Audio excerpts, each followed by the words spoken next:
Welcome, everyone, to this episode of the Think and Reform podcast. My name is Luke Saint. Thank you so much for listening. Head over to futureofchristendom.org for information on our upcoming conference. We have a symposium on Lancastrian theonomy coming up in March. So head to Future of Christendom for that. Also, check out other podcasts we have on there. We have the Lancaster Patriot. We have the Offensive and Foolish podcast, and we have books for sale, and we have debates, and a lot of great material for you to check out for people who are interested in theonomy and want to get to know theonomic positions and theonomic literature. So head to futureofchristendom.org for all that. This episode is brought to you by Future of Christendom. And just want to probably do three things today on today's episode. First, I want to talk about should women vote? And secondly, I want to talk about a new segment I'd like to do every episode called Ask a Theonomist, where we examine difficult questions about God's law. How does this work? How does that work? What do we do about this? And we just talk about them for a little bit.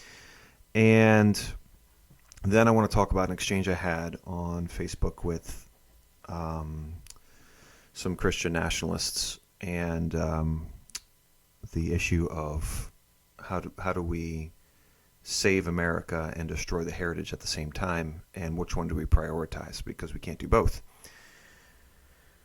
So today I want to start off with an article I've been sitting on for a long time.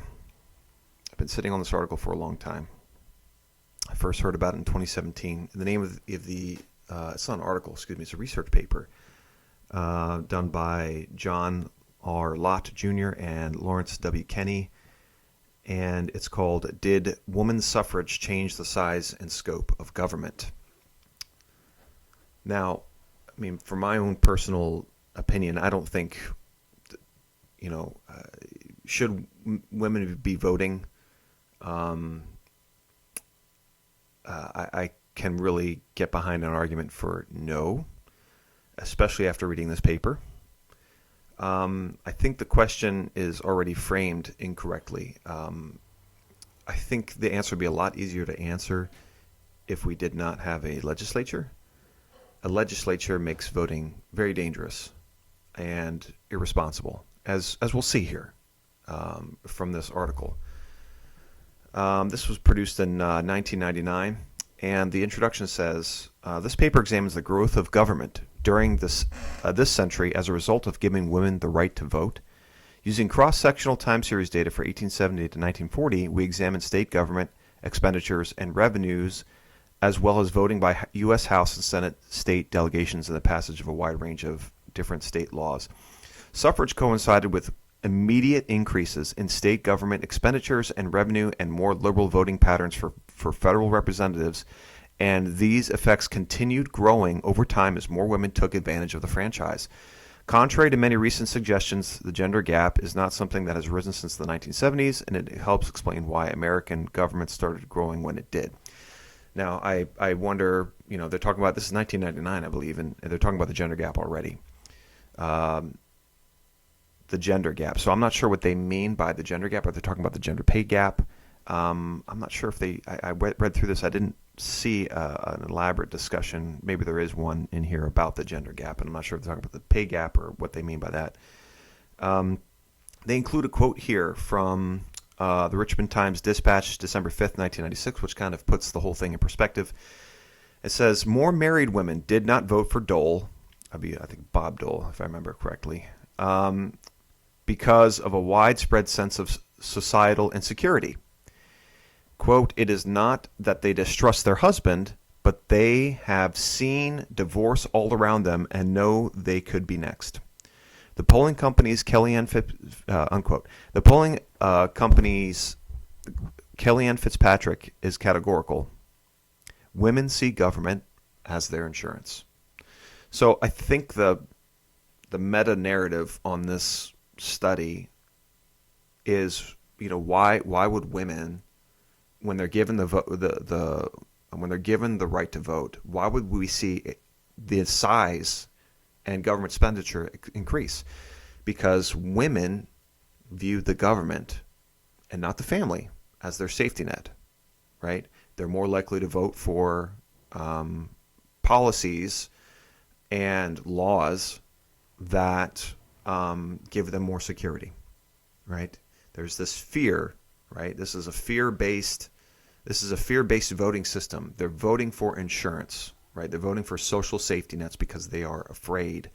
And once they're given the power to vote, their fear causes them to increase the size and scope of government. We've seen this before.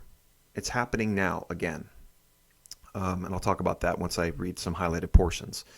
But I think the perspective here, and they're not really coming out and saying it, but the quotes they're sharing and the conclusions they're reaching is women vote for bigger government because they see the government as their savior, and they're using fear-based voting because they're afraid of they're afraid of freedom, right? So the more that they vote, the bigger the government becomes, the less freedom we have. So I just want to read some highlighted portions from this article. The source of these differences in views on the role of government should play is not completely clear, right? This is from them, right? Women appear to be more risk averse than men, right? They're afraid of risk, right? Giving women the right to vote causes the government to increase because women, when they're given the chance to vote and affect the policies of the government and its role, they're going to have a different focus than men when given that option. That's what they're arguing here. They appear to be more risk averse than men. They're afraid. They use their voting power. It's through fear, right? They're afraid of risk. And as a result, what comes with freedom? Well, risk and freedom grow together. In certain perspectives of the when you view those two words, it depends on what you mean by freedom and risk. But they're in this paper, they're coming out and saying that women appear to be more risk averse than men, right? And they ask the question, but why do women choose to use the government rather than other mechanisms to provide insurance, right? Why not something else? I don't think they answer that question. I don't think they have an answer for that question for this paper. They continue here. Indeed, we have found that after women have to raise children on their own, they are more likely to classify themselves as liberal, vote for Democrats, and support policies such as progressive income tax. Okay? Right. So women, again, liberal, Democrats, and supports such policies as progressive income taxation after they have to raise children on their own, right? So who are they looking for as the salvation? Who's their husband now? Well, it's the government. The government becomes their husband. This is also a huge argument for a lot of people who say, the breakdown of the black family was because the government became the black woman's husband, basically is what they're saying. It is not difficult to see that giving women the right to vote is likely to have played some role in determining the path of government spending over time. In the United States, many have noted the general problem. The New Deal was really an extension of the type of government growth that occurred in the 1920s, right? And so, as you can see, the New Deal, which is a colossal disaster for the freedom of this nation, it did exactly what it was supposed to do, but it was given under the guise of I'm from the government. We're here to help. We're gonna help everybody in this. Sorry, 1 second here.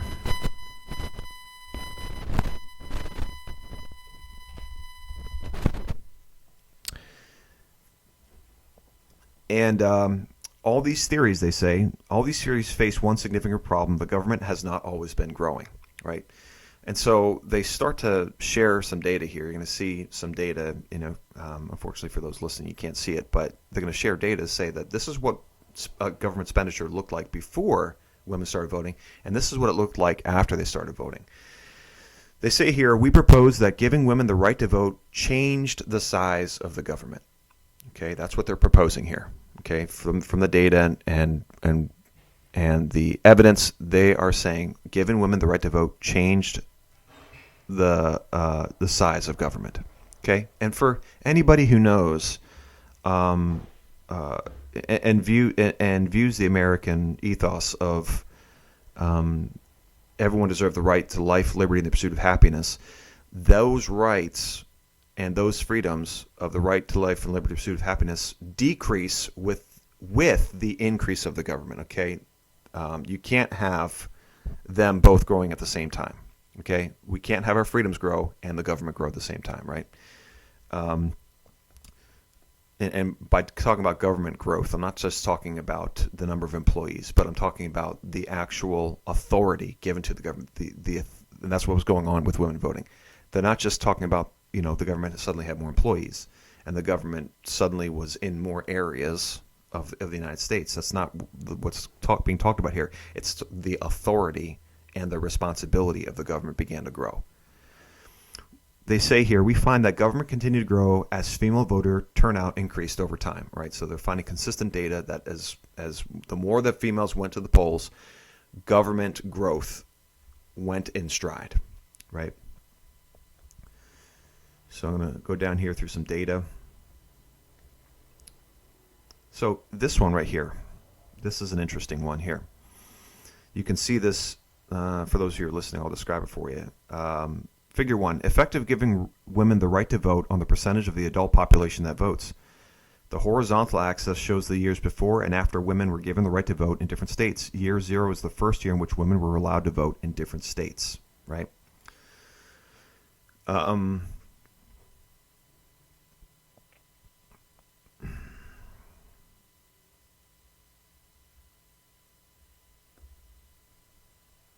So more people started to vote, right? More people started to vote after women were given the right to vote. It was stable before women were given the right to vote, but then not only did more women start to vote, but actually everyone started to vote more. Everyone started to be more engaged in politics and started to care more after women were given the right to vote. So. State government expenditures declined for four of the 5 years before women began voting, and expenditures reached their lowest point immediately before women were given the right to vote. Okay, and here's the one I want to show you. Actually, I got that last one confused. Here's the one I want to show you. Figure 2: effect of giving women the right to vote on per capita government expenditures and revenue. The horizontal axis shows the years before and after women were given the right to vote in different states. Year 0 is the first year in which women were allowed to vote in different states. Okay, so here is this graph, and you can see this kind of hump, this kind of camel hump that goes around World War I, right? So expenditures kind of go up, but then after World War I is over, it kind of goes down, right? And actually takes a big drop right before women were given the right to vote. And as soon as women were given the right to vote, there's a double black diamond ski slope going straight up. First year, suddenly things are going way up. And it's a telling graph about government expenditures and giving women the right to vote. Within 4 years after women's suffrage, expenditures had risen above their previous peak, and within 11 years, real capita expenditures had more than doubled from $101 to $208, right? It appears that legislators started approving increased spending only after women began to vote, right?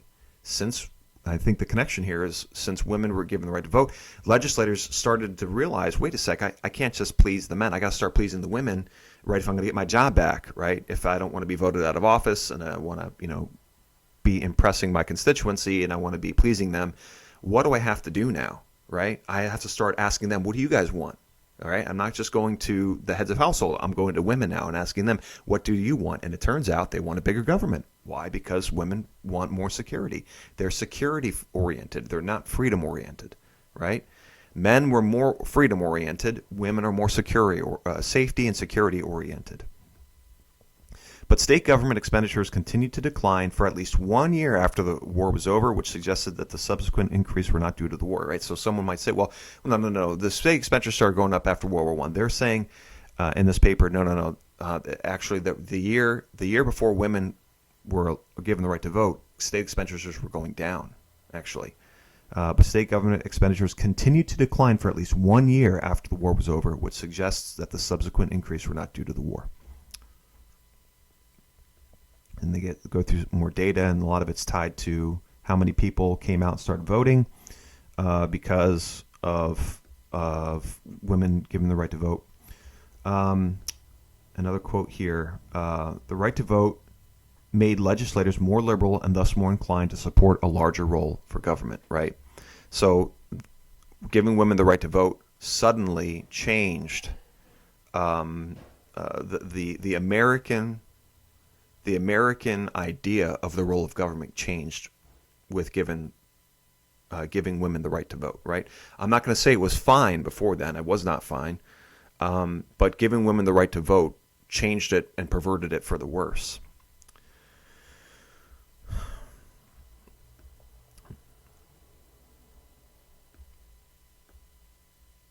Okay. So, jumping now to their conclusion. Giving the women the right to vote significantly changed the American politics from the very beginning. Despite claims to the contrary, the gender gap is not something that has arisen since the 1970s. Suffrage coincided with immediate increases in state government expenditure and revenue, and these effects continued growing as more women took advantage of the franchise.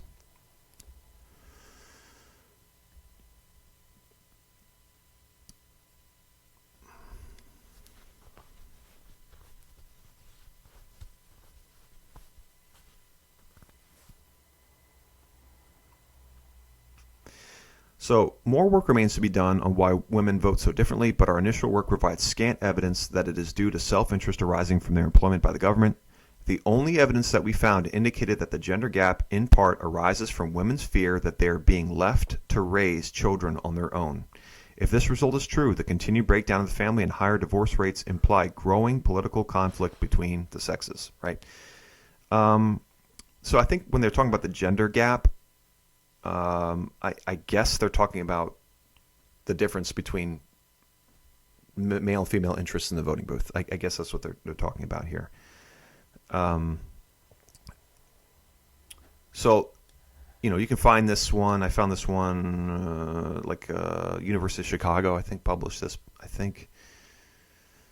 But yeah, the name of the paper is called "Did Women's Suffrage Change the Size and Scope of Government?" So the emphasis by women on what they want the government to do is fueled by their fear that something bad might happen to them, right? This, I think, and I said before, we're seeing the same thing today with the rise of nationalism, which I think is, respectfully to them, even with their desire to be, it's a very masculine, nationalism is very masculine. There's lots, masculinity is celebrated, a lot of them are red-pilled and all that kind of stuff. But I'm suggesting to you today that that nationalism is actually a feminine, it is a, how do I say this? They're all a bunch of girls. No, that's not what I'm saying. It's driven by a feminine understanding of the role of government. Nationalism is driven by a feminine, not a masculine understanding of the role of government, but a feminine understanding of the role of government. This paper here is suggesting, and I think proving, that women are fueled, are motivated primarily by security. They want the government to keep them secure. Nationalism is the same thing. They don't talk about freedom. They don't talk about liberty. Nationalism, the focus of nationalism, is security and safety and peace and order, right? That to me suggests that it's a feminine scope. They're looking at the government like women view the government. It's here to protect us. It's here to keep us safe. We need to get rid of all the dangerous people because if not, we're not going to be safe. My children and all that kind of stuff. I want a safe country for my children, right? So the desire for the role of the government, right, is not we want freedom and we want liberty, right? And the government's supposed to protect us, protect our freedom and our liberty, right? They're supposed to stay back and let us be free. The nationalists aren't saying that. They're saying the government needs to be increased. We need more government because we're not secure. And that, to me, is a very feminine understanding of the role of government, right? A masculine understanding of the role of government is you do your job and you let me do mine. Yeah, I know that there's risk out there in the world. Freedom and liberty, they increase risk. But I'm fine with that. Men are fine with risk. It's women who are afraid of risk. Nationalism fears freedom and liberty. Nationalism is afraid of that. They're afraid that the bad people and the wicked people are going to get more freedom than the righteous people, and use that to, freedom is freedom given to wicked people. They shouldn't have it, right? They shouldn't have it, right? And to demonstrate this, just a point. I mean, first you can go back to the podcast I did before where Webb and the Right Response Ministry guys were saying, yeah, in some areas the government needs to shrink, but in some areas it needs to be bigger. We need more people kicking out. We need to give more power to the government. We need more people. We need more ICE agents, things like that. And we need to give them more power and more authority to do their job, right? And so that's, again, a feminine scope, a feminine understanding of the role of government. That's not a masculine understanding. That's a feminine understanding, right? The people who started this country, or the framers and the founders, they weren't really concerned about that, right? These were masculine men. There were very few women involved, and they were more concerned with, we want freedom and we want liberty, right? That's what we want. They weren't so concerned with security the way that nationalism emphasizes security, right? Obviously, there's some concern for it somewhere. And they did talk about it, but the emphasis is not the same, right? There's no they didn't establish an immigration policy, right? If they're afraid of the immigrants, they would have established an immigration policy, but they weren't afraid of the immigrants, so they didn't. So my friend Tate Zimmerman here makes a post, and he says this: over the last 2 years, year or two, I've seen a number of former Tea Party / Ron Paul supporters denounce their former limited government / Austrian economic stance in favor of Stephen Wolf's Christian nationalism, big government, and abstract talk about the need for a Christian prince. Yet, ironically, it is Thomas Massey, a Ron Paul protege and carryover from the Tea Party days, who is the hero in recent events. He's very, very true, absolutely true, and virtually the sole supporter of liberty and exposing the corruption of our tyrannical and satanic government. Right? Very true. At a time when the Wolfian Christian nationalists have been jumping ship from Ron Paul-style politics and denouncing its role and former influence in their lives, it has proven this influence's ongoing worth and ability to produce real change. We need more of Ron Paul's emphasis on liberty, the rule of law, fiscal accountability, and small limited government, not less of it, right? And so I commented, I said the nationalists would agree if they cared about liberty, but their primary focus appears to be security at all costs, right? And so, what he's saying is, we need more politicians focused on liberty. And my point is, I agree, but the nationalists aren't interested in liberty. That's not a talking point for them. They're not talking about liberty and freedom. They're talking about order and security and peace, right? Again, the feminine mystique, the feminine scope of government. That's what a woman wants for the government. Right, and the nationalists are saying the same thing. Which, again, I submit to you humbly that the nationalists desire a feminine role for the government. Right, they have a feminine ethos. There's a feminine mystique about the whole thing. That what they want the government to do is what women want the government to do, and not men. Now, there's people in this group that I am part of called Theonomy Q&A, and there's nationalists in there, and this one guy, I don't really know him, but he usually pushes back on theonomy, And he says this: freedom is for the righteous. The unrighteous do not deserve freedom. They need to have a moral authoritarian government rule over them, else they will use their freedom to further unrighteousness, right? I don't think he's like, from what I've seen, this is not an outlier. I think this represents a lot of nationalists.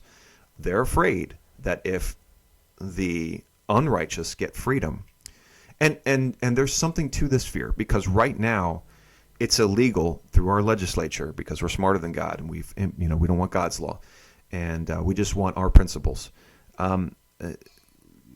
Because of that, it's illegal to do the right thing, right? And so the fear is a very real fear, because we've outlawed men from doing the right thing. We're not allowed to stand up.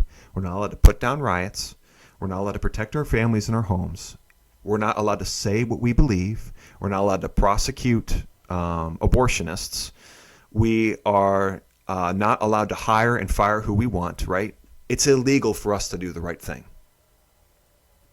We've made it illegal. And a lot of the nationalists look at that and they carry that status mindset over into, but what if only half of us have freedom and the other half don't? Speaking generally about what if only white people are restricted and the immigrants aren't, right? And I understand that fear. It's a very real fear that the immigrants and people of color seem to have special freedoms and abilities that the rest of the white people don't have. That's their frustration. It's a real frustration. And so it produces comments like this. The solution, however, is not to kick out all the immigrants or people of color and give them special punishments. The solution is to give everyone freedom under God's law. That's the equalizer, right? Under God's law, it's not illegal to do the right thing. Under man's law, it is, right? And that causes these problems and these fears. But again, this is the nationalists. They're afraid of freedom. They're afraid of it. He says, freedom is for the righteous, he says. The unrighteous do not deserve freedom. They need to have a moral, authoritarian government rule over them. Again, this is a feminine approach to government. This is not a masculine approach to government, right? Masculine people are not afraid of freedom and liberty. Women are. And the nationalists, as a movement, they're afraid of freedom. They're afraid of freedom and liberty. They fear it. They are afraid of it. And that, to me, suggests that the whole nationalist thing is a feminine mystique. It's a feminine approach. It's a feminine understanding of the role of government.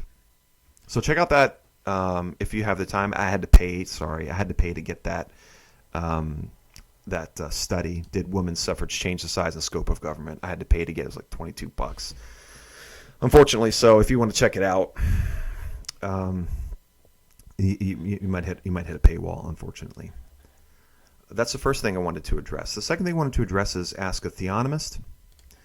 And this is a new segment I would like to do. Let's see here. This was asked by my friend Alan. Shout out to Alan. Let's see here. Where did he send me this, Alan? Where are you, Alan? Oh, come on.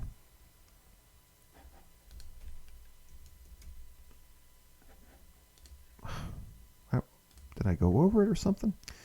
Okay. He says this, a question that maybe one of you, this question is what inspired me to start this segment called Ask a Theonomist. A question that maybe one of you could handle on a podcast. He says, suppose, for example, a company that is owned by the Chinese Communist Party were to buy enormous chunks of land, say Oklahoma. What is the righteous way to deal with a scenario like that given non-legislative theonomy?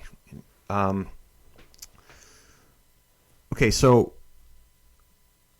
I perhaps should have asked him, like, what's the worst case scenario here? Like, a Chinese company, right? They start buying huge tracts of land. One thing that I think we need to come to terms with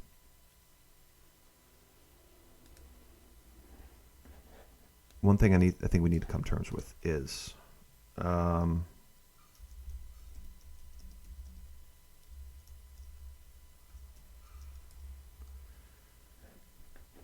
okay, the idea and the understanding of a corporation. It has I can understand this, and I don't want to. I don't think just speaking for myself here, my thinking hasn't gone super far into this, but I have noticed that a corporation is dealt with in American law differently than how God's law would deal with a corporation. From what I understand, the understanding here, a corporation is a legislated entity. Legislated, which means that through the legislature, a group of people is treated like a single individual. Now, under God's law, from what I understand, there's no such thing as that. You can't do that. You can't make a new rule and say, okay, new rule, all these people are going to be treated like one person. Under God's law, there's no such thing like that. Now, under God's law, you could contractually do that. If you want to get into a contract and say, I'm going to do business, and the group of people say, okay, if you're going to do business with us, here's how we're going to do business. We're only going to do business with you if you recognize this group as a single entity. And if you say yes, okay, then it's on you, right? However, for someone who has no contractual dealings with a corporation, under God's law does not recognize a company as a single entity. Everyone who sins, the soul that sins, it shall die, right? So I'll give you an example. There was the Johnstown flood here that happened in Pennsylvania, western Pennsylvania. And there was, it started with a dam giving way and not necessarily bursting, but the water from the lake just, there was not enough attention given to this dam. And the water from a heavy rainfall went over the dam, and it went, I think it burst itself. Like the water that went over caused such a waterfall, and where the waterfall was landing, I think it started to clear away earth because the waterfall was so substantial, and then it burst from there. But, a lot of people died. If you read about it, it's a really great book by David McCullough called The Johnstown Flood. Absolutely brilliant book. Very amazing read. Cannot believe that a TV show, a Netflix series has not been started. And I'm asking you, Netflix, please don't make one, because if you do, everyone's going to be race swapped. I get it, and there's going to be an interracial marriage, and relationship, and then we're going to go back and we're going to reinterpret everything in the light of, wokeness or whatever, and then we're going to bash the Christians, and then we're going to say it was the church's fault and blah, blah, blah, blah. Yeah, I get it. Just please, maybe 30 years ago, that would have been awesome if something like a HBO series was made about this. But I'm surprised that no one's. It is an incredible story, amazing, really great book, highly recommend it. But what happened was, when it came time to sue, there was confusion because nobody was technically responsible, because it was a corporation. The owners of the dam, it was not owned by a person, it was owned by a corporation. So everyone was able to say, well, it wasn't my fault.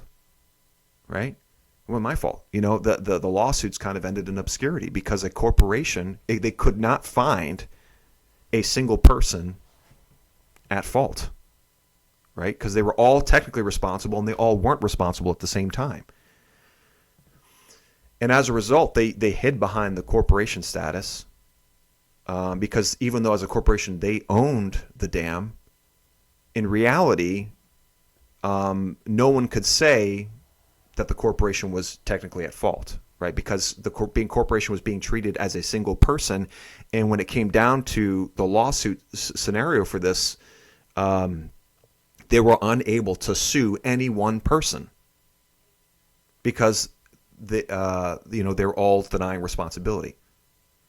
And so there was a lot of confusion. I think this has happened many times. This is not the only time I've read about this when it comes to a corporation, because when push comes to shove, the corporation denied any responsibility. But under God's system, you can't do that, right? You can't hide behind limited liability. Now, I understand the need to hide or be protected through limited liability, because people can sue you for stupid stuff, right? Because under man's legislation, it's legal to sue people for things that they're not responsible for, right? And when we get rid of God's law and we institute man's law, suddenly everyone's kind of exposed to lawsuit for stupid and dumb reasons, right? Even though they're not responsible, through man's law, now you are responsible, right? I remember, I think it was my dad got into an accident a couple years ago. No, sorry, a couple years ago. Probably about 30 years ago. He got into an accident, and some ladies pulled out in front of him. I think he was in the tan van, a big diesel tan van. Some ladies pulled out in front of him, and he hit the ladies. And the government, or the ruling was that he was at fault because his lights weren't on. Now, it's not like it was dark outside. It was broad daylight. But technically, you should have your lights on, because I guess it was like around dusk. And I think the ruling was, by law, you had to have your lights on, even though anyone could walk outside and at that time of day and say, you don't need your lights on at this time. But through the law and through the code, you had to have your lights on. And so my dad was found at fault, even though using common sense, you would say, well, it's not dark enough. You can still see. It's a big tan van and it's broad daylight outside. Or you could say it's just daylight. But the judge found, I think, if I remember correctly, the judge found my dad at fault. It might have been like 50-50 split, but they found my dad at fault because, his lights weren't on. Even though, in reality, we all know that even if the lights were on, it wouldn't change anything. But the standard was not common sense. The standard was not looking at it through who's genuinely at fault. The standard became who broke the law, who has got the technicality, and God's law doesn't allow for that. So all this to say that if a Chinese corporation started buying up land, that's fine, but they're not immune to prosecution from their neighbors, like we are today, right? Corporations are protected through legislation. They're allowed to do wrong things because it is legal, because the government said, and I often say this too, that there's a worse phrase than I'm from the government, I'm here to help. And there's a much worse phrase, and that phrase is, the government said I could. And through a legislature, that's what inevitably happens. Once you establish a legislature, it becomes legal to do the wrong thing, right? If you're using God's law as the law of the land, and you establish a legislature, it starts immediately driving the standard away from God's law and into man's law, where suddenly we have to stop asking, did I do wrong according to what God has said, or did I do wrong according to what mankind has said? And there are corporations that should, for example, I'll give an example here, an abortion clinic. It's protected through law. We cannot go and shut it down. We cannot prosecute and bring up the abortionists on charges of murder and the women who are bringing their children. It's illegal to do that, right? I can't do that. It's illegal to do that. They're protected through law. God's law doesn't allow that scenario to ever happen. It never gives the wicked a chance to protect themselves through law. And if a Chinese corporation comes in and thinks that they can start doing things that are against God's law, and they're protected because they're a corporation, what's going to happen is whoever they're doing it, even though the corporation is back in China, but if they send people, physical people, to do these things, God's law allows the neighbors of these people, if something's going wrong, and my friend Alan didn't specify what the wrong thing would be, but things start going wrong, then the people who are doing the wrong things are subject to prosecution from their neighbors. So let's say they go through and they start mining, right? They start mining materials. And, there's nothing wrong with that so far, right? They purchase the land. They're free to do what they want with it. But the foreman starts, making decisions where the workers start allowing chemicals to be washed downstream. Now, under American law, there's probably a loophole or a lobbyist that can find some sort of way to say it's okay to actually send chemicals downstream. But under God's law, since there's no legislature, the righteous are perpetually in a place of ability to prosecute who's ever doing that.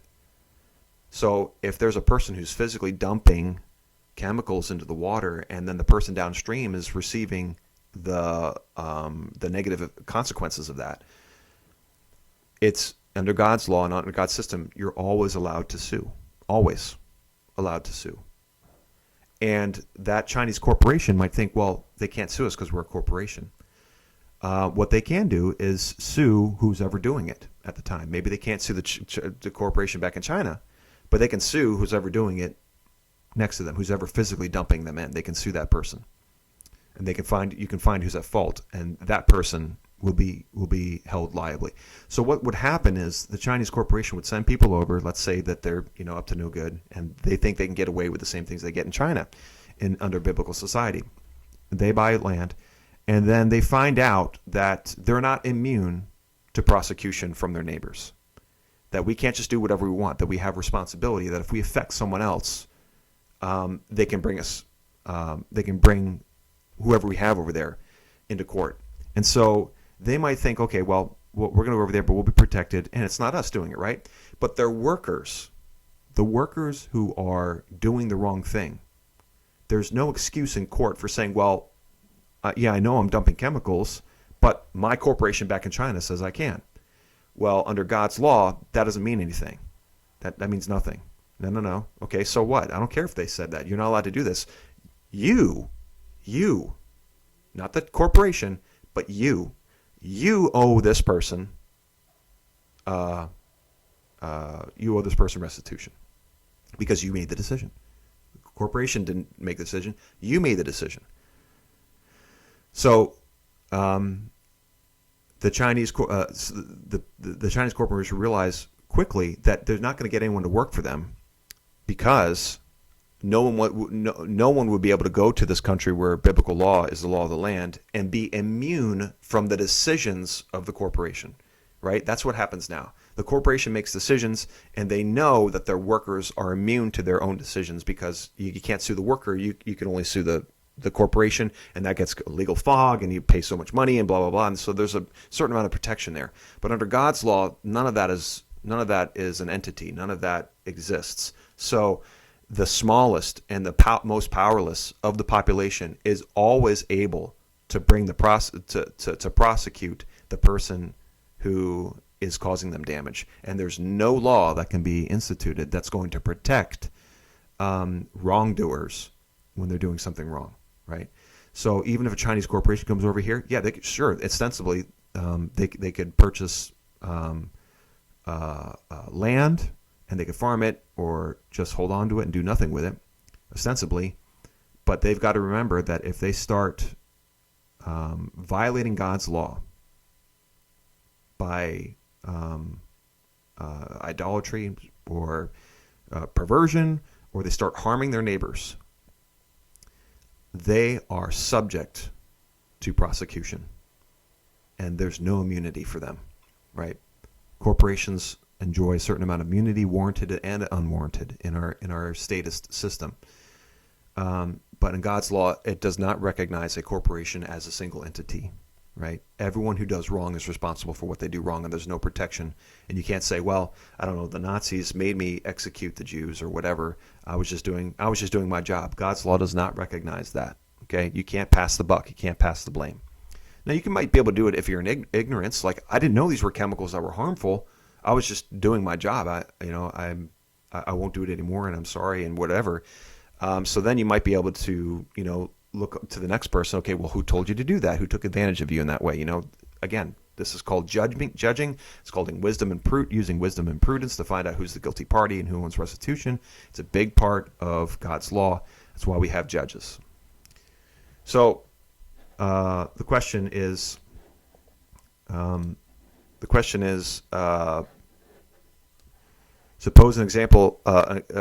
suppose, for example, a company that is owned by the Chinese Communist Party were to buy enormous chunks of land in Oklahoma. What is the righteous way to deal with a scenario like that? So far, there's nothing wrong with a communist owning land in a nation, right? So he didn't really give me like the worst case scenario here. So I'm kind of assuming that the worst case scenario would be they'd be using it as a power base to promote communism or whatever. But again, nobody, even corporations, are immune from prosecution. So if they start promoting idolatry and wickedness and they start harming their neighbor, whoever's doing it is not immune. And the Chinese Communist Party back at home cannot protect their own people from being prosecuted in a country where God's law is the law of the land. So it might start off with them going, oh, great, no, we can buy, there's no law stopping us from buying land in this country. Right. But there's also no law protecting you if you start abusing God's law. Right. And that's really the $1 million question is, are you abusing God's law by not loving God and not loving your neighbor? And God's law perpetually exposes and puts people who are breaking his law and at risk of prosecution. So I hope that at least shed some light on the what if the Communist Party. Now he might come back with another question and say, well, I'm thinking more specifically. And Alan, if you're listening and you hear something that I did not answer, please send another question and we'll talk about this some more. But it's a really great and interesting conversation. Okay, so the other thing I want to talk about today,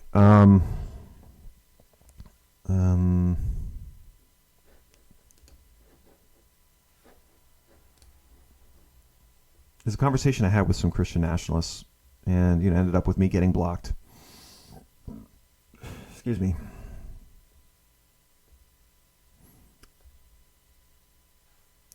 Okay. But I want to go through this and just talk about, again, what I believe to be a problem with nationalism here. And I've said this before in this podcast, what I'm about to say here, but it's the contradictory nature of Christian nationalism.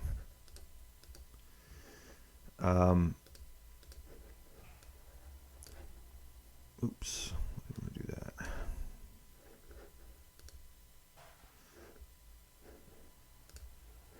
Let's go like that there. Okay. So a Facebook acquaintance of mine had shared a picture of, if I remember, if I was looking at it correctly, it was J.D. Vance. J.D. Vance as a picture of Caesar, right? Or dressed in Caesar's garb. He's got the laurels on. He's like sitting on his throne. He's like ruling. And my friend Justin here said, soon, right? Now, the Christian nationalists desire to save, they talk about our heritage, and they talk about men who are older and wiser than us, and they specifically talk about our American heritage, right? They don't want to be another country, right? They don't want to be like a different nation. They want to have the American heritage. And so, when you see somebody who's all about our American heritage and those who came before us, wiser, godlier men, etc., we need to listen to them. And we're trying to save America here.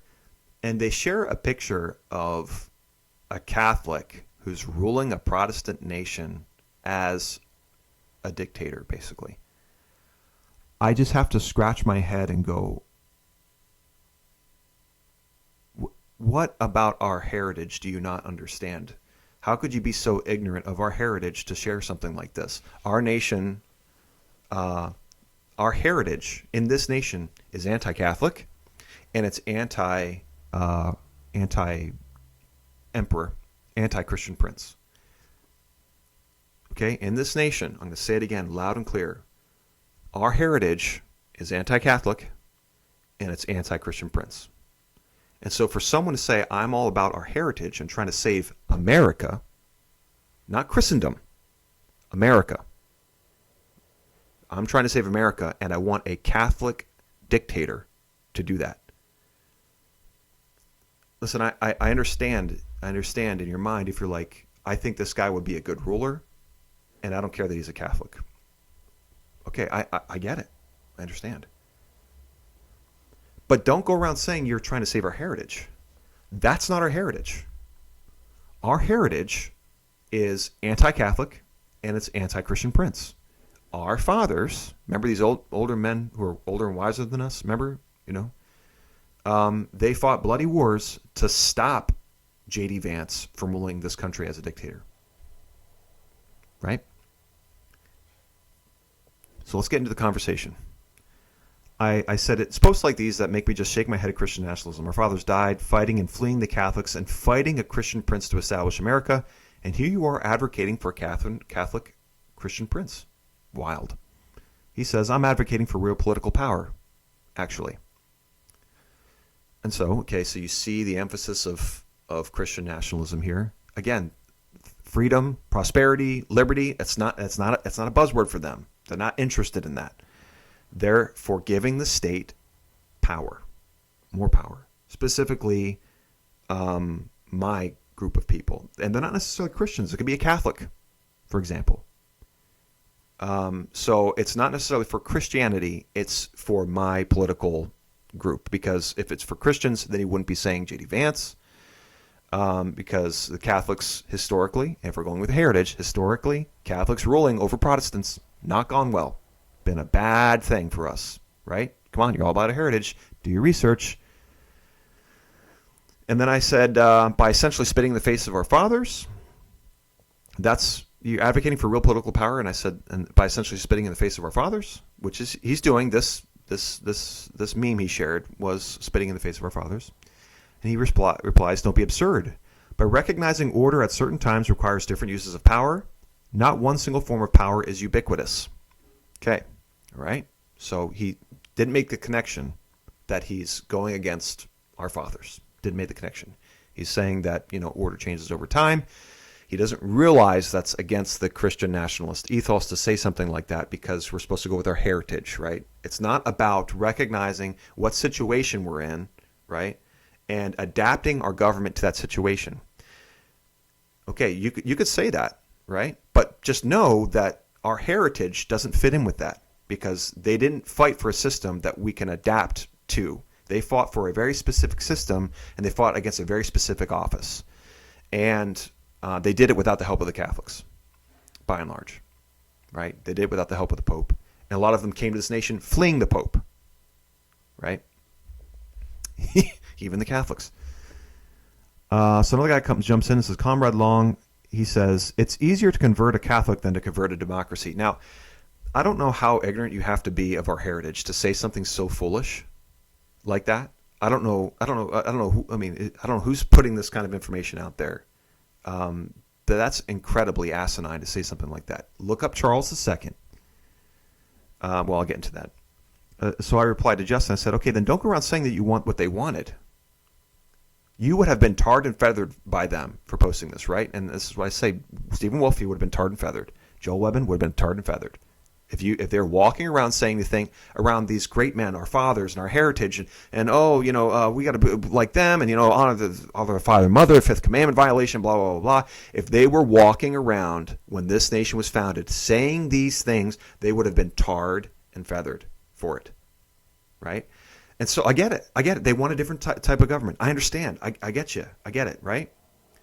But don't go around saying that you're trying to save American heritage while arguing for a new political system, because that is contra our heritage, right? Choose one. You can't have both because it's contradictory.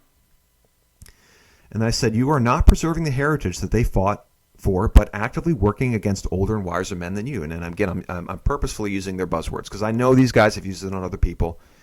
That's what they use against me when I argue for biblical jurisprudence and biblical law. They say, well, I know the Bible says that, but I'm going with older and wiser men. It's happened to me twice already from Christian nationalists. I don't know what podcasts out there, what book is using the term older and wiser men, but it's being fed into I think it's Ogden who's saying that.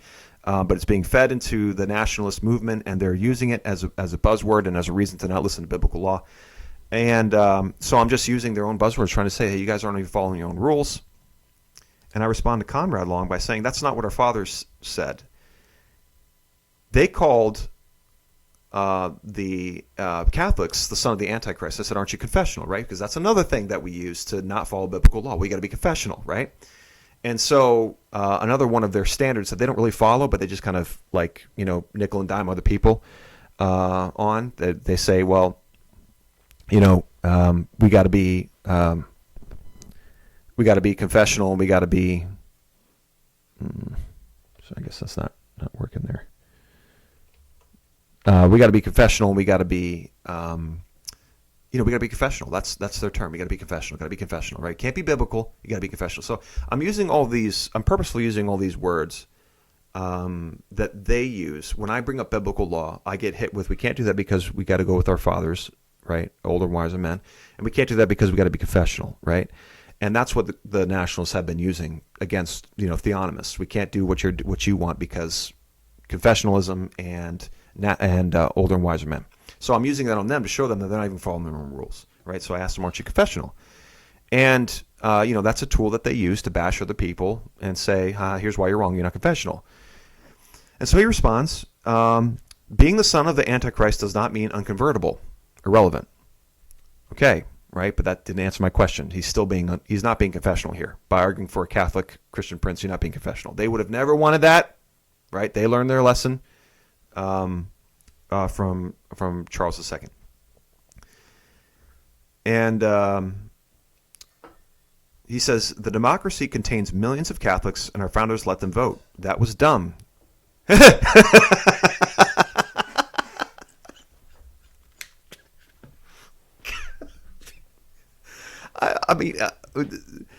It was dumb to let the Catholics vote, but let's put a Catholic in charge of us. Oh my goodness! Where do you find these guys? Is this a bot? Oh my word! That has got to be one of the stupidest things I've ever had anyone say to me. Not the stupidest, but one of the stupidest. That's top 10. Oh man, that is sad, guys. The talking heads out there, you got to do better than this. If these are your people, I know this isn't everyone. This is not everyone, of course. People say crazy things. Even theonomists say crazy things every now and then. I get it. I understand. But that has got to be, and it's got a like on it. That's funny. We don't want our fathers let them vote. We shouldn't have the Catholics vote. But having a Catholic as the Christian prince is a good idea. Oh wow. That is sad, man. Whatever. Christian nationalism is sad. They have sad people. They say sad things. He says, we need to repent of the great sin of demanding we have the right to lead ourselves when we don't. We need to repent of the great sin of demanding we have the right to lead ourselves when we don't. I'm not really sure what he means by that. Is he saying that the Christian prince should lead us, and the people shouldn't have the decision power, but it should be we the people. It should be the Christian prince. Again, that's extremely against our heritage, right? We the people, that's our heritage. And then I said, I replied to him, are you criticizing men who are older than wiser than you? Now, he didn't like that, as you'll see here. And then Justin comes back and says, well, are you? If no one has ever told you before, you're very annoying with your argumentation. Okay, so not really dealing with the material. I guess this is standard fare. And he says, then Conrad responds to me, I'm repealing the older men's criticisms of their forebears because Christendom was good and republicanism destroyed it. Okay, all right. Again, I understand what he's saying here. I get it, right? I disagree with parts of it. Other parts I do not disagree with. Right, I get where he's coming from, but the problem is, you're criticizing our American heritage.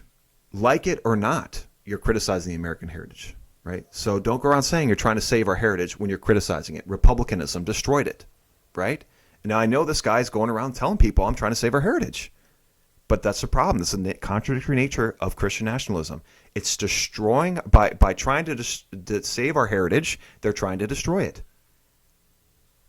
I get it. You don't want the republicanism. Okay, I understand. But don't, just do me a favor. Stop going around saying that you're trying to save our heritage. You're not. And I respond to Justin Edwards, and I say, because he says, his question is, are you criticizing men who are older and wiser than you? And I said, of course. Of course I am. My position is perfectly fine with disagreeing with founders and framers. That's my position. Right? That's not yours. Right? I know you go around telling people men older and wiser in heritage. I know that happens. All the Christian nationalists do it. Nationalists, however, told me that I can't do that, and it's a fifth command violation. Right? You're not allowed to criticize the men who are older and wiser than you. Right? You're not allowed to criticize your father. It's a fifth commandment violation. They also reject biblical jurisprudence and favor older and wiser men to refute the scriptures. My purpose here is to point out that nationalism is contradictory. Either it preserves our heritage by actually preserving it, or it criticizes it and moves on from it. You can't have both. Either say yes, I'm actively preserving the heritage, like it or not, anti-Christian Prince republicanism, or no, I'm working against the heritage I received by arguing for a Catholic prince against which our fathers laid down their lives. But to claim that you're doing both is dishonest and ignorant. Just come to terms with that you are destroying our heritage. And then I respond to Conrad Long and ask him, are you familiar with Charles II of England? Right? He appears not to be. Right? Because he's like, oh yeah, it's easy to convert a Catholic leader. Just historically ignorant thing to say. And Justin comes back, and after I made a very clear case of why I'm here and what I'm saying, he comes back and says, you're incorrigible, to be honest. Hard debating anything when you're not doing so in good faith. Must be a theonomous thing, right? So, again, the mental, I suspect here the mental capacity. I don't think anyone has ever challenged these guys on following their own rules. I think this is the first time they ever thought about, well, I'm trying to get them to think about, but it's the first time they've ever considered, you hope they would consider it, that maybe we're not following our own rules, right?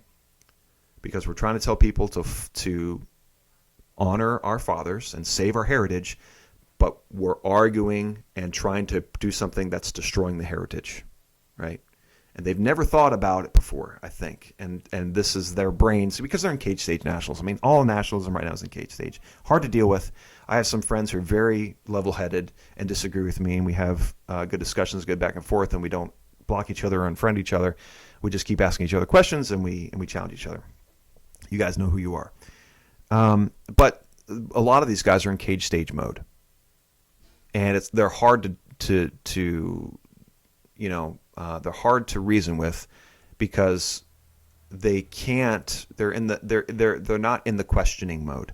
They're in the question everyone who disagrees with me mode. They're not in the internal critique mode, right? And they don't want to, because they have all this energy. They're happy. I found a purpose. I found reasons. I found answers, and so they don't want to. They're not in the place where they want to go back and start examining and stress testing their own arguments. The problems, when you're in cage stage, the problem's always out there, right? This is a problem with cage stage. Everyone goes through this. I've gone through this, of course.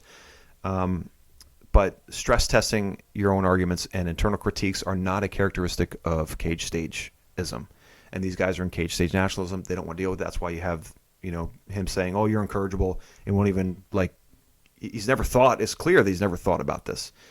And never considered that he's not following his own rules. And I said, well, stop posting about preserving our heritage. You're working against it, and just have to be honest, and just be honest about it. You would have been tarred and feathered for posting this. It's true. You would have been tarred and feathered. If you would have posted a picture of, I want a Catholic Christian prince to rule over us, at least William III was Protestant on some level. You would have been, oh my goodness. Maybe even worse than tarred and feathered for saying something like that, right? And I thought, we're trying to honor these men? I don't know. And he says, well, I could just remove your commenting privileges instead, right? Again, cage stageism, not really dealing with the material. And then Conrad comes back after I ask him if does he know King Charles II of England. His response is, "Our heritage didn't begin in 1776, numbskull." And my response to that was, but our American heritage did, right? Our American heritage started in 1776, right? That's our American heritage, 1776, right? And so I said, so you're not working to preserve American heritage. You're instituting heritage from other nations. Got it. Sorry. I thought we were all about American heritage, not English, German, African, etc. Right? Because, again, because you can come back and say, well, our heritage as Christians goes beyond American. Got it. Right. 100% agree that we have heritage that goes beyond America. But that's not your position. You're trying to save American heritage. You're not trying to save English heritage. That's not what you're trying to do. You're not trying to save German heritage, right? You're trying to save American heritage. That's the argument. Don't change it to, well, our heritage goes beyond that. Okay, if you say, fine, yes, I'm not trying to save American heritage, then that's logically acceptable.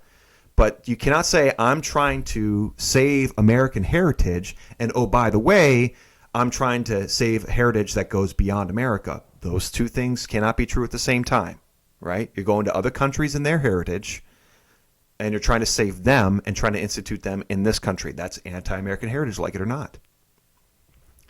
And so right before I got blocked, last thing I said to Justin was, or you could quit it with the cage stage nationalism and come to terms with what you're arguing for, which was my final comment in there before I got blocked. But thankfully I snagged the screenshots because I knew the block was coming, because of the way that they weren't dealing with what I was saying.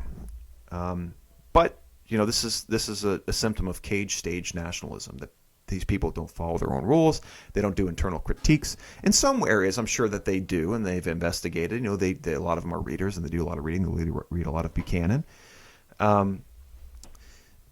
But it's clear from conversations like this that the nationalists aren't holding themselves to their own standards. Again, with the whole Christian Prince thing, it's so bizarre to be argued for while trying to preserve your heritage. That doesn't make sense. It's contradictory. Now I want to close out today's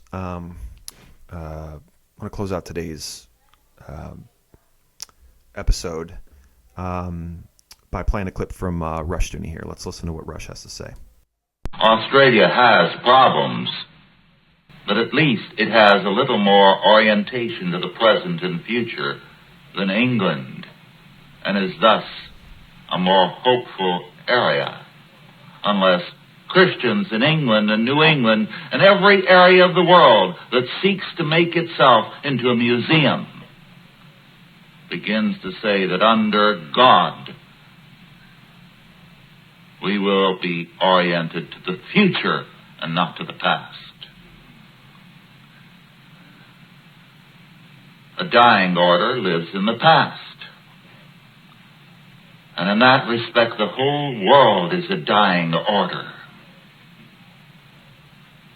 A dying order cannot transmit its culture, and it becomes hostile to aliens. If that sounds like your community and mine, it's because it fits. A dying order becomes hostile to aliens. Okay.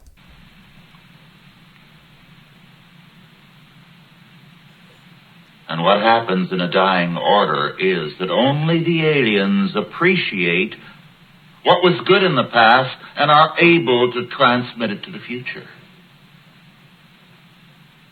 And so the aliens who come in become the defenders. And this is why I pointed out a couple weeks ago that the adoption of Christian nationalism on a Marxist talking point. They're now adopting Marxist talking points because they're anti-immigration. A lot of the immigrants that come here, again, the talking point was they're going to come and steal your job. Now, why would they steal your job and do it for less money? Because they appreciate this place more than you do. That's why. And that's why Russia's saying what he's saying here. The immigrants who are going to come here and steal your job, they're going to do it for less money because they have a greater appreciation for this place than you do. They're willing to do more for less because they appreciate it here. They know what they came from. And they know that even though they're doing more for less, it's better than from where they came from. But these Christian nationalists and the Webonites are so, you got their heads so far up their rear ends that they're now taking Marxist talking points that, oh no, they're going to come steal your job. Why? Because they're afraid of the aliens. And they're part of a dying order. And they're expressing that dying order by becoming obsessed with the past. When Rome fell, the only ones who fought for it were the Goths, who had moved in and become a part of Rome and had some appreciation of its past and its possibilities for the future. The only ones who tried to resurrect Rome after its fall were barbarians who'd picked up some appreciation. The Romans themselves were only living in terms of the past and could never live in terms of the future. A dying order, by default, gives its realm to those who will take it by their vitality. The life and death of a culture is a religious fact. A culture dies when it becomes religiously bankrupt. So I agree with him here 100%. You know, Rush obviously speaking from the grave, man, just nailed it. Sometimes his predictions and prognostications are actually way off. I think at the beginning of this presentation he talked about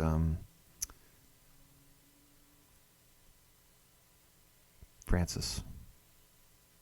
What's his name? I want to say Francis Bacon. This is not his name. Oh my goodness. Who was he talking about at the beginning, Rush? Who were you talking about? Not because of them, but because we do. This afternoon I shall deal with the forces of reconstruction that are very much at work. The forces of destruction were born... No, it's not that one. It's this one. Of R.J. Rush to...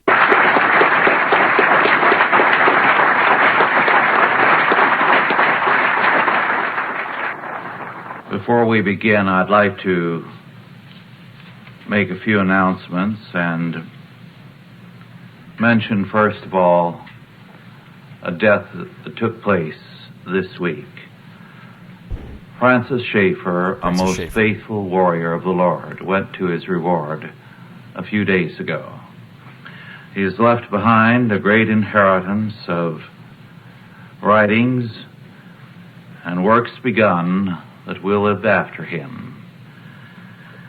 And a particular joy to me is the fact that he has left behind a son, Frankie, who will, I believe, not only carry on the work, but even surpass by far his father. A very remarkable son. Okay, so if you know anything about Frank Schaeffer, his son, you know, that prediction unfortunately did not come true. Now, Rush obviously saw potential in this kid. But Frank Schaeffer didn't turn out all right, and he's undoing a lot of the work that Francis Schaeffer did by, you know, becoming a militant atheist and all that kind of stuff. So, you know, a hope, I guess you could say. Rush was expressing a hope and a potential, but it looks like, you know, that did not come to fruition. But the reason I share the first clip there is because that is part of nationalism. It's that it becomes obsessed with the past and begins to become hostile to aliens, whereas people who are future-oriented, people who are focused on freedom and liberty and prosperity, they're not afraid of the aliens. Again, I said on the last podcast, God's system does not fear the immigrant. Man-made systems do fear the immigrant because they give the immigrant, through their machinations, through their mechanisms that they create for man to become God of the society, they expose it to the manipulations of the immigrant, where God's system is not since there is no legislature, there's no one there to change the law, and thus immigrants cannot come in and change the law in their favor. And but under man-made systems, when you create a legislature, the immigrants can get in office just like anybody else can, And you might say, well, we'll pass a law saying that you have to be a native born. Yes, until you can just take that law away and say, never mind, you don't have to be native born again. Or you can just create bureaucracy after bureaucracy, and the bureaucracy gets so huge that it can't control itself, that suddenly people who aren't native born, even though it's illegal for them to vote, they're voting anyway. So again, central planning is the solution for the nationalists. They want central planning, and they want a bigger government, and they want to give this government more and more power. This is a sign of a dying order. This is a sign of a hopeless eschatology, a sign of a feminine approach to government, a sign of fear of the future and fear of freedom and liberty. But Lord willing, they will not be successful. And you know what? I mean, they're not like the enemy here, right? These are Christians who've become militant. Like, we've got to do something. There's got to be something, and it's got to be from the Christians. The Christians have to do something. That's the first step that a nation needs to take, right? The only problem is the emperor is not wearing any clothes with nationalism. They're putting their faith in princes. Well, they're putting their faith that the Christians have to do something that's right. The Christians have to do something. We can't just sit on our hands and pray for a rapture. They've now put their faith in princes, literal princes, the Christian prince, and they're not putting faith in their trust in God. They're now encountering, as Webben has done, they're now encountering the law. See, there's two types of nationalists. The first type of Christian nationalist will be the one who believes in God's law because he doesn't know what it says, right? Most of them are like that. They're like, oh yeah, God's law agrees with me. That's why we can't have immigrants and blah, blah, blah, blah. And they give God's law lip service because they don't know what it says. Then there's the second type, which is much more scary, which would be Webben and his crew there at Right Response. They've now encountered the law. They've come to terms with it. They can now articulate it successfully and faithfully to you, yet they still reject it, right? That's the scary part. They're now representing it honestly, and they're saying, yeah, actually, there is no law that allows the government to regulate immigration in God's law. There's nothing that says that. That's why we need to reject biblical law, right? That's a scary place to be. And I hope and pray for the theonomists never reach that. We're trying to promote God's law. This is a God's law promoting podcast at the expense of every humanist system, at the expense of safety and security and order, at least at the expense of the desire for safety and security and order. Having a masculine approach to the government knows that there's a risk involved in freedom, and you still embrace it. Even though there's that risk there, you still embrace the freedom, you still embrace the liberty, you still because that those are really the foundation for peace and security and order is freedom and liberty. And again, whoever said it, those who desire safety and at cost of liberty will get neither. So thank you so much for listening to this episode of the Think and Reform podcast. Head over to futureofchristendom.org. And remember, my friends, think and reform.